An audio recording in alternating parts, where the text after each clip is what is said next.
I stand here today as an elected official, a small business owner, taxpayer of West Virginia, and a proud father of three.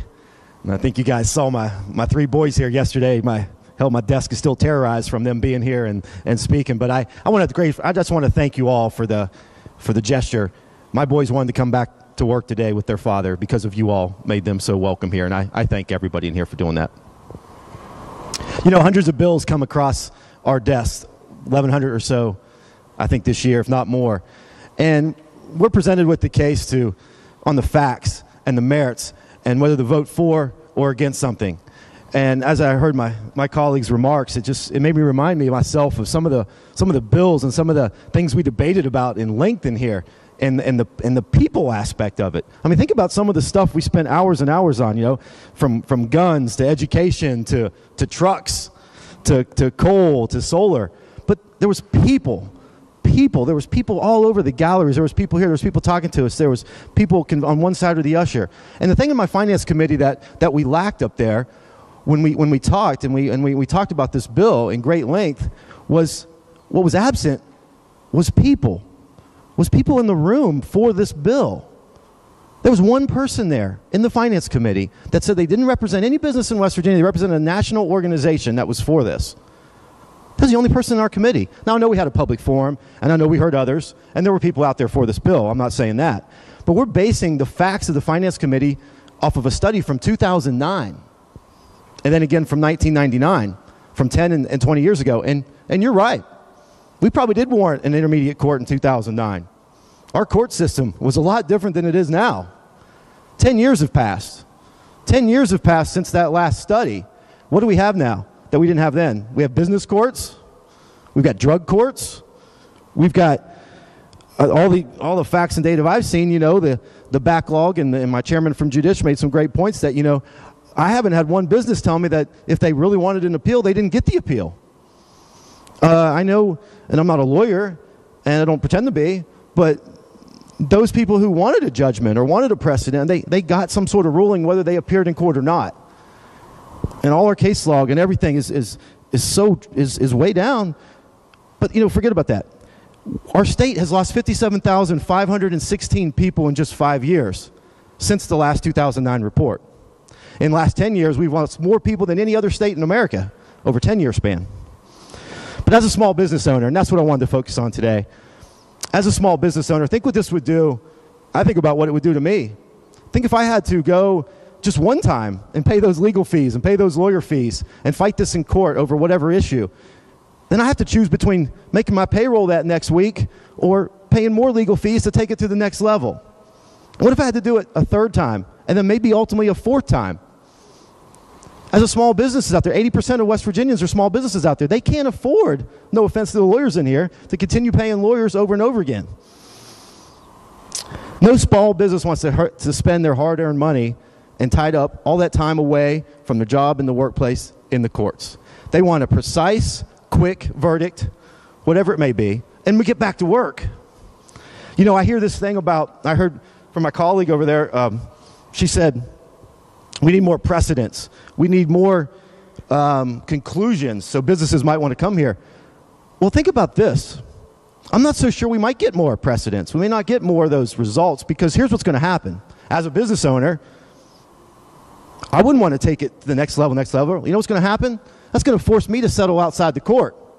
That's going to force to get my verdict even faster and not wait for the next court that could drag on 2 or 3 years. If you're a larger corporation, it might behoove them to drag this thing on where they have plenty of money to pay they have in-house counsel. I don't have in-house counsel. I can't afford to drag this thing on for 2 to 3 years. So those precedents that we say a new court, a new layer might bring, maybe, but maybe not. So that's not valid. And the other thing here, you know, as a small business owner, we talk about we got to add another tool to the toolbox to attract these businesses here. I'm proud to be a West Virginian. I'm proud to have my businesses here. You know, I have plenty of tools in my toolbox to keep my businesses here. And if those people need this as an excuse to come to West Virginia or not, they're using this as an excuse why they're not here. Well, you know what? What about those other tools we have, like the people of West Virginia? Like the hardworking West Virginians that are here? What about them? What about the people who built this state? We talk about bringing new businesses here all the time, and that's great. I'm all for that. But think about those businesses like myself and many of you in here that could be jeopardized. I have a quick story for you. This is a true story. There's a company out there, spent $100,000 or so on landscaping services. Landscaping services, and they took pride in hiring a local landscaper to do their services, to make their place look beautiful. They paid 20% up front, a little bit more halfway through, and stiffed them for the rest of it. Over $50,000, stiffed them. That small business did a wonderful job. They have two choices: dig up all those plants that are now null and void, and all the bushes and trees and shrubs, or fight this in court and try to get their money back. So they fight it in court, they spent $50,000 that was already owed, so now they're even. Then that other person appealed to them to try to not pay them even longer, cost them another $50,000, so now they're negative $50,000 on a $100,000 project. Just think if we added another layer, they'd be down another $100,000. The point is, these small businesses can't afford for these larger corporations who have in-house counsel to keep dragging them down the road. Forget about business owners. Talk about this, landowner, taxpayers. Think about this. I've had people all over my district and across the state reach out to me on this one issue. What if you're a senior citizen? What if you're in Sistersville? What if you're in Letart or up there in Chester with my colleague in Gas Country? What if your property gets taken by eminent domain for government use? Okay, that happens. That happens. What if that property is then sold to an entity that is a for-profit entity? That happens. They have to pay you fair market value for your property. Well, everyone has a different interpretation of what fair market value is of your property. I probably think mine's worth a lot more than it really is, but it's besides the point. You go and you fight that out in court.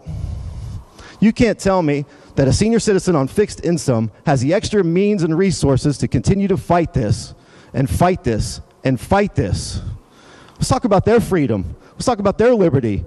They're taking their property away from them, and they can maybe mortgage their house, pay the legal costs for one round, but now 2 rounds, and then maybe 3 rounds. What are they going to do? Probably settle outside the court, get something that's not really true of their value, and move on.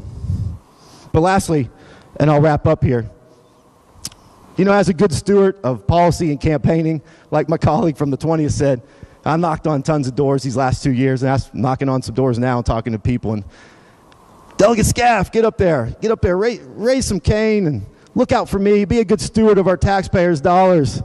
Help me bring my students back to West Virginia. Help me keep my students here. Help me live, work, and stay in West Virginia. What they didn't say was, please go up there and get me an intermediate court of appeals.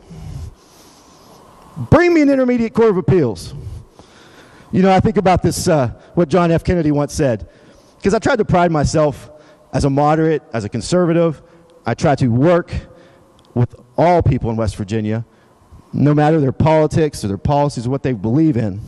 And John F. Kennedy once said, don't ask what your government can do for you. Ask your government to get out of the way so that you can be free to take the responsibility for yourself, your family, and everyone else you care about. So, Mr. Speaker, I remind everyone that we hear it all the time. This is the people's house. The people don't want bigger government. They don't want bigger bureaucracy. They don't want more costly and prolonged journey to seek their justice. Let's vote no together as a body for the people and put all West Virginians first. Thank you, Mr. Speaker.